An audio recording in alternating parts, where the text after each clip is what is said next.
So I have this theory that any sequel in a long-running franchise, especially a long-running horror franchise, that features the subtitle Legacy or Bloodlines will most likely not be a good movie. And I know I may be in the minority when I say this, but Final Destination Bloodlines is another example of that, in my opinion. Let's discuss. I watch so you don't have to.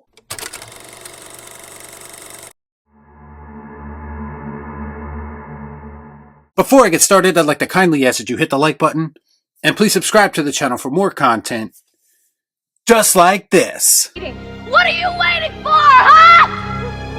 What are you waiting for? Plagued by a violent and reoccurring nightmare, a college student heads home to track down the one person who might be able to break the cycle of death and save her family from the grisly demise that inevitably awaits them. So basically, it's like every other Final Destination movie ever. Something very familiar about all this. Listen, I'm gonna be honest with you. If you have a long-standing relationship with this franchise, and you are one of those people who found enjoyment in most of these movies, then you're probably going to enjoy this one too. If you're like me and only really cared about the first two movies in the franchise and really haven't gave a shit since then this movie probably isn't going to change your mind about the franchise. I was very surprised to hear that this is one of the highest rated movies in this franchise, according to the garbage tier site that is Rotten Tomatoes. Very unusual occurrence for a horror franchise that's been around for this long. But it is also yet another reason why it's very difficult for me personally to take anything I see on Rotten Tomatoes seriously. No.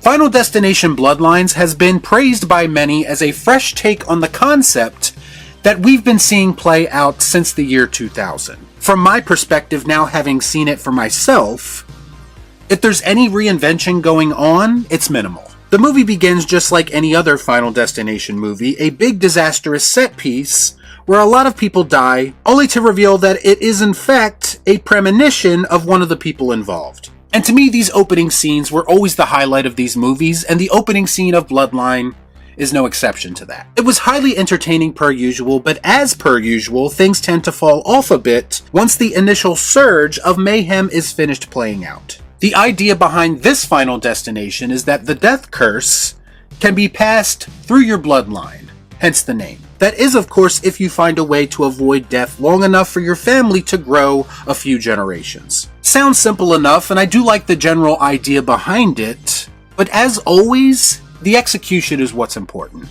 And here we go. This movie very much operates under the assumption that some of the people who are watching it have never seen a Final Destination movie before. Now, normally that's a good thing when it comes to enticing new audience members to watch the latest entry. The problem is that in Bloodlines, they happen to do it in the most clunky way possible. There are a lot of forced exposition dumps in this movie that will be informative to some, but will come off as lazy to others. I also noticed a lot of plot conveniences in this movie, some of which I cannot really talk about because it would venture into spoiler territory. But I'll be as vague as possible as I try to describe one of them. Imagine a character who has managed to avoid death chasing them for years, only to basically sacrifice themselves as a way of showing another character that the curse is in fact real.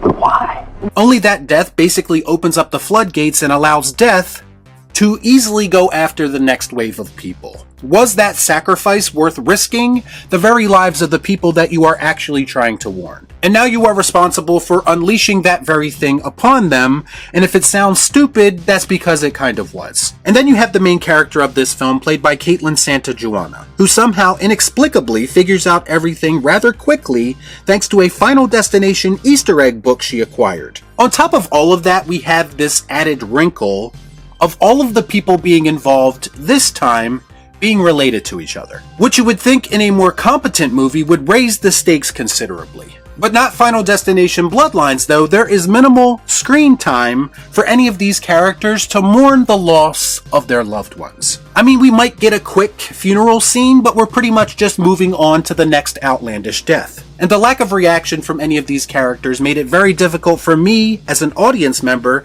to give a shit about anything that was going on. How can you not care? Like this. Now, I know some of you will respond to that and say, well, it's Final Destination.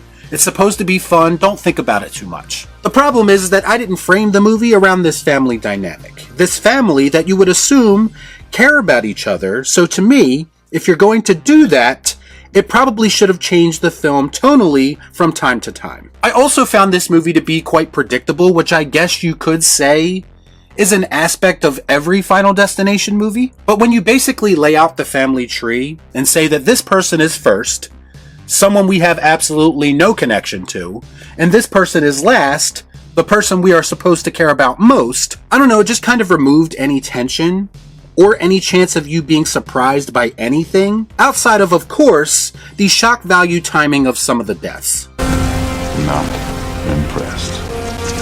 Also, there are a lot of cliches in this movie, mostly in the form of character backstories, motivations, and personal conflicts. And none of it really did much to make me think whoever wrote this movie is changing the game in any way.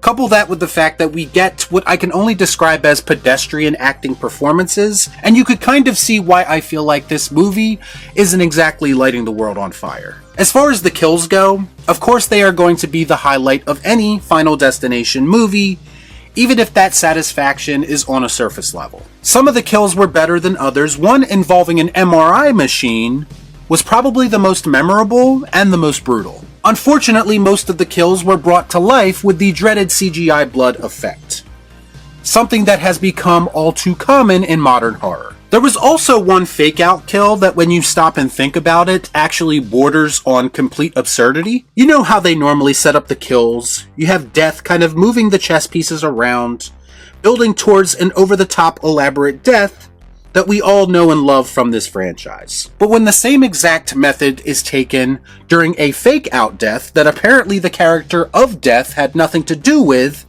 that's when you have to call bull. To me, the best part of this movie was an appearance and heartfelt exit of the late great Tony Todd. It was actually kind of a beautiful moment, the way they chose to send him off, and it made me kind of wonder where was some of this writing magic when it came to the rest of the movie. The finale was once again very predictable, very underwhelming, and dare I say abrupt. It kind of felt like they were rushing to the finish line to me. It just didn't feel natural, and it did feel kind of cliche. Listen, I get it. These movies are supposed to be a turn your brain off at the door and enjoy it type of experience. And in some cases, I'm down for that. But a lot of these legacy horror franchises are just starting to feel like they've run their course. After a certain point, I think it's time to ask the question, what more really needs to be said about this concept? To me, Bloodlines feels like just another Final Destination movie. It's got all the bells and whistles of this franchise that you would expect, but to me it doesn't offer enough fresh concepts or quality in the execution to justify its existence. The truth is that I felt next to nothing while watching this movie, and that's exactly why Final Destination Bloodlines is going to be getting the Careless Sam Gerard. I don't care! Y'all be cool. Right on.